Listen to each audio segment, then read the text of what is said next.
Lampu-lampu kecil di sudut kafe berpendar lembut, membaur dengan alunan musik jazz yang mengalir dari panggung kecil di sudut ruangan. Di balik grand piano berwarna hitam mengilap, jari-jari Elang menari di atas tuts, mengiringi suara Anya yang bening seperti tetesan embun pagi. Malam itu, seperti malam-malam sebelumnya, mereka tenggelam dalam musik. Elang selalu percaya bahwa musik bukan sekadar rangkaian nada, tetapi juga perasaan yang tertanam di dalamnya. Dan bersamaannya, musik itu terasa lebih hidup. Seusai pertunjukan, Anya mendekat sambil tersenyum. "Kita makin sinkron ya," katanya, duduk di sebelah Elang. Elang tersenyum kecil, menyesap kopinya yang mulai dingin. "Aku cuma mengikuti aliran suaramu," sahutnya. Anya tertawa kecil. "Kamu yang bikin aku nyaman nyanyi."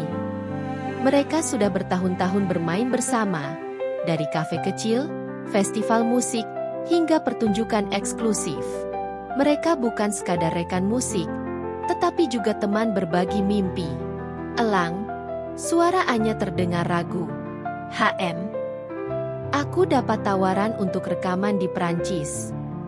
Elang terdiam.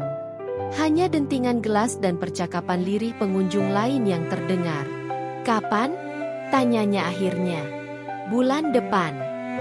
Elang mengalihkan pandangan keluar jendela, ke arah lampu-lampu kota yang berkedip dalam keheningan. "Kamu harus ambil," katanya pelan. Anya menatapnya. "Kamu nggak keberatan?" Elang mengangkat bahu, tersenyum tipis. "Ini impianmu, kan? Tapi aku ingin kita tetap bersama," kata Anya lirih. Kalimat itu menggantung di udara, tidak menemukan jawaban. Malam-malam berikutnya tetap berjalan seperti biasa. Latihan, pertunjukan, obrolan di kafe. Tapi di antara nada-nada yang mereka mainkan, ada sesuatu yang berubah. Ada keraguan dalam jemari Elang, ada kepedihan dalam suara Anya. "Aku nggak bisa ninggalin semuanya begitu saja," kata Anya suatu malam. "Aku takut." "Elang, kamu takut?" Anya mengangguk. "Aku takut kalau aku pergi, kita nggak akan bisa seperti ini lagi." Elang ingin mengatakan sesuatu, tetapi hatinya sendiri bimbang. "Kamu juga takut, kan?" tanya Anya, menatapnya dalam. Elang tidak menjawab. Tentu saja dia takut. Takut kehilangan seseorang yang sudah menjadi bagian dari dirinya. 2 minggu sebelum keberangkatan Anya, mereka duduk di studio kecil yang sering mereka gunakan untuk menciptakan lagu. "Bagaimana kalau kita selesaikan lagu yang belum selesai itu?" usul Anya. Elang menatap lembaran partitur yang tergeletak di atas piano. Nada-nada yang setengah jadi, lirik-lirik yang belum terangkai sempurna. "Kamu masih ingat kenapa lagu ini belum selesai?" tanyanya. Anya tersenyum samar. "Karena kita nggak tahu bagaimana harus mengakhirinya." Elang menarik napas dalam. Tangannya menyentuh tuts piano, mencoba menemukan kelanjutan yang tepat. Tapi setiap nada yang ia tekan terdengar salah. Anya menutup matanya, mencoba mencari lirik yang pas, tapi pikirannya penuh dengan pertanyaan yang tak terjawab. Mereka berdua terdiam, seolah menyadari sesuatu. "Mungkin memang seharusnya dibiarkan tak selesai," kata Elang akhirnya. Anya mengangguk pelan. "Mungkin." Hari keberangkatan semakin dekat. Anya mulai sibuk dengan persiapan, sementara Elang memilih menjauh. Dia lebih banyak menghabiskan waktu sendirian di studio, memainkan melodi yang entah mengarah kemana. Hingga akhirnya malam terakhir pun tiba. Kafe tempat mereka biasa tampil dipenuhi cahaya temaram. Pengunjung lebih banyak dari biasanya. Mungkin karena tahu ini akan menjadi malam perpisahan. Elang duduk di belakang piano, sementara Anya berdiri di sampingnya. Mereka saling bertukar pandang sebelum nada pertama mengalun. Suara Anya mengisi ruangan dengan penuh perasaan. Lagu-lagu yang biasa mereka bawakan terasa lebih menyentuh dari sebelumnya. Ketika pertunjukan selesai, semua orang bertepuk tangan. Tapi Elang dan Anya hanya saling diam, seolah masih ingin berlama-lama di dalam nada-nada yang telah mereka ciptakan. Saat kafe mulai sepi, Elang tetap duduk di depan pianonya. Anya berjalan mendekat, berdiri di sampingnya. "Aku harus pergi," katanya pelan. Elang menatap tuts piano. "Aku tahu." Anya menggenggam tangannya. "Aku nggak mau ini jadi perpisahan." Elang mengangkat wajahnya, menatap mata Anya yang penuh dengan sesuatu yang sulit dijelaskan. "Lalu, apa?" tanyanya. Anya tersenyum kecil. Nada yang tak selesai.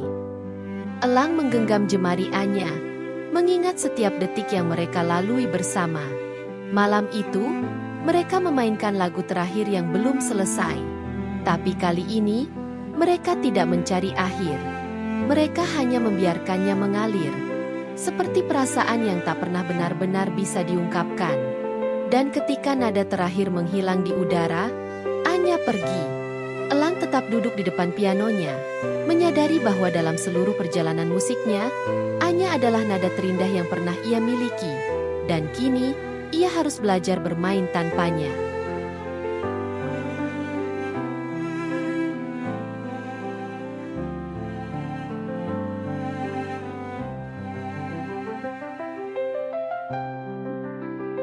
Angin malam berembus pelan, menyusup melalui jendela kafe yang masih setengah terbuka.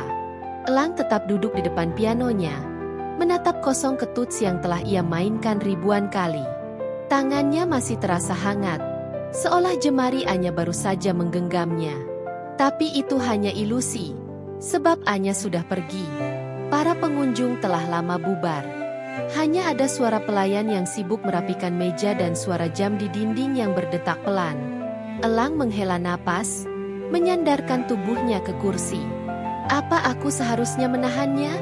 gumamnya pelan, seperti berbicara pada dirinya sendiri. Dia mengingat bagaimana Anya menatapnya tadi, dengan senyum yang menyembunyikan kebimbangan.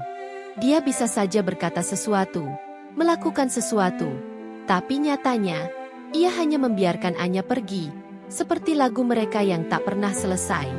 "Elang." Suara itu mengejutkannya. Ia menoleh dan melihat Bima, pemilik kafe sekaligus teman lamanya, berdiri di dekat panggung dengan tangan terlipat. "Sudah larut," kata Bima. "Kenapa masih di sini?" Elang mengangkat bahu. "Nggak tahu." Bima mendekat, menarik kursi dan duduk di seberangnya. "Anya udah pergi." Elang mengangguk. Bima menatapnya lama sebelum akhirnya berkata, "Kamu nggak nyesel?" Pertanyaan itu membuat Elang diam. 2 hari setelah kepergian Anya, Elang mengurung diri di studio apartemennya. Ruangan itu terasa lebih sepi dari biasanya, meski tetap penuh dengan tumpukan kertas lagu, alat rekaman, dan grand piano di sudut ruangan. Tangannya berulang kali mencoba memainkan melodi, tapi selalu berhenti di tengah jalan. Nada-nada itu kehilangan nyawa. Setiap kali ia mencoba menyelesaikan lagu mereka, kepalanya dipenuhi kenangan. Suara Anya, tawanya, tatapan matanya saat mereka menciptakan musik bersama. Ponselnya bergetar di meja. Ia melirik sekilas. Pesan dari Anya. "Kamu baik-baik aja?"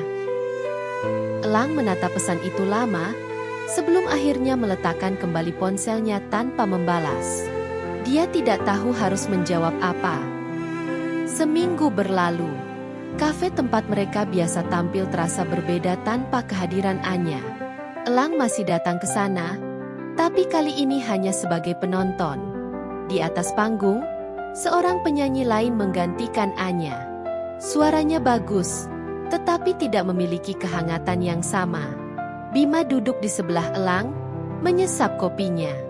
"Aku dengar Anya nanyain kamu." Elang hanya diam. "Kenapa nggak balas pesannya?" Elang menatap kosong ke panggung. "Aku nggak tahu harus ngomong apa." Bima menghela napas. "Kamu masih bisa menyusulnya kalau mau." Elang terkekeh pelan. "Dan lalu apa? Minta dia kembali?" Bima mengangkat bahu. "Atau setidaknya kasih dia alasan buat tetap percaya kalau kalian masih bisa jalan bareng." Elang menunduk, mengusap wajahnya. "Aku nggak tahu." Bim, katanya akhirnya. Aku nggak tahu apakah aku bisa menjalani ini tanpanya. Bima menatapnya dalam. Mungkin itu pertanyaan yang harusnya kamu tanyakan ke diri sendiri sejak awal. Malam itu, Elang kembali ke studionya. Ia menatap grand piano di hadapannya. Ada banyak lagu yang pernah mereka ciptakan bersama. Namun kini, hanya kesunyian yang tersisa. Tangannya kembali menyentuh tuts, memainkan nada-nada awal dari lagu mereka yang belum selesai. Perlahan, ia mencoba melanjutkannya. Nada-nada itu mengalir, ragu-ragu pada awalnya, tetapi semakin mantap seiring waktu. Lagu ini bukan lagi tentang perpisahan. Lagu ini adalah tentang perjalanan.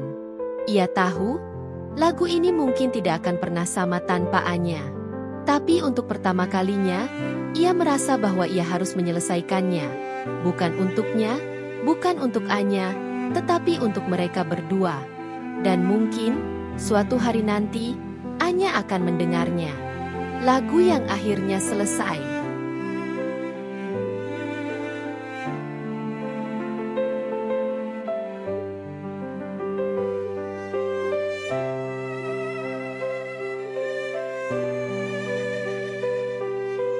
Beberapa minggu berlalu sejak kepergian Anya. Waktu berjalan seperti biasa, tetapi tidak ada yang terasa sama. Kafe tempat mereka bermain tetap ramai, tetapi Elang tidak lagi naik ke atas panggung. Studio musiknya masih dipenuhi alat rekaman dan lembaran partitur, tetapi ia tidak lagi menyentuhnya. Hingga suatu malam, di tengah kesunyian yang semakin menekan, Elang menyalakan kembali lampu di studio. Ia duduk di depan pianonya dan meletakkan jari-jarinya di atas tuts. Lagu itu, lagu yang belum selesai, masih menggantung di pikirannya. Dia menutup mata, mengingat malam terakhir bersama Anya. Saat jemarinya mulai bergerak, nada-nada itu mengalir, pelan tetapi pasti.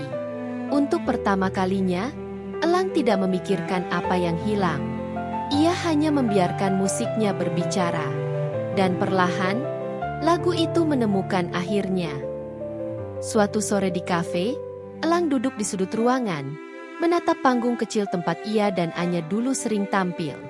Bima menghampirinya dengan 2 cangkir kopi di tangan. "Kamu udah lama nggak main di sini," kata Bima, menyerahkan 1 cangkir pada Elang. Elang tersenyum kecil.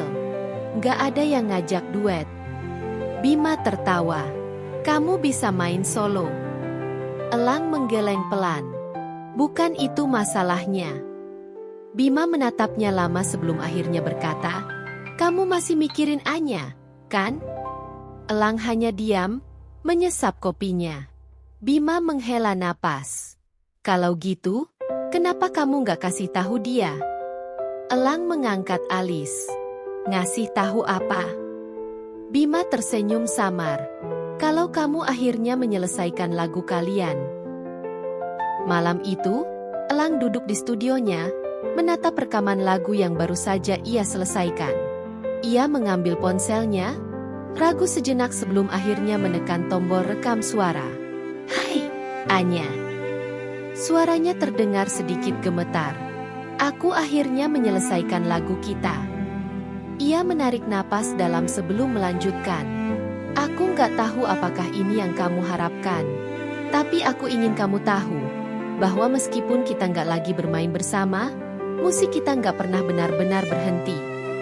Ia menekan tombol kirim. Beberapa hari berlalu tanpa balasan. Elang mencoba tidak berharap, tetapi setiap kali ponselnya bergetar, ia selalu berharap itu dari Anya. Hingga suatu malam, saat ia baru saja keluar dari kafe, ponselnya berbunyi. Pesan suara dari Anya. Jantungnya berdebar saat ia menekan tombol putar. Lagu itu indah, Elang. Suara Anya terdengar lembut, tetapi ada emosi yang tersembunyi di baliknya. Dan kamu benar, musik kita nggak pernah benar-benar berhenti. Sejenak hanya ada keheningan sebelum suara Anya kembali terdengar. "Aku akan pulang dalam 2 minggu." Elang terpaku. Jantungnya berdetak lebih cepat. "Aku ingin kita main bersama lagi," lanjut Anya. Kalau kamu masih mau. Elang menatap langit malam, senyum kecil muncul di wajahnya. Untuk pertama kalinya dalam beberapa bulan terakhir, ia merasa bahwa akhirnya musik mereka menemukan jalannya sendiri. Dan kali ini, mereka akan memainkannya bersama.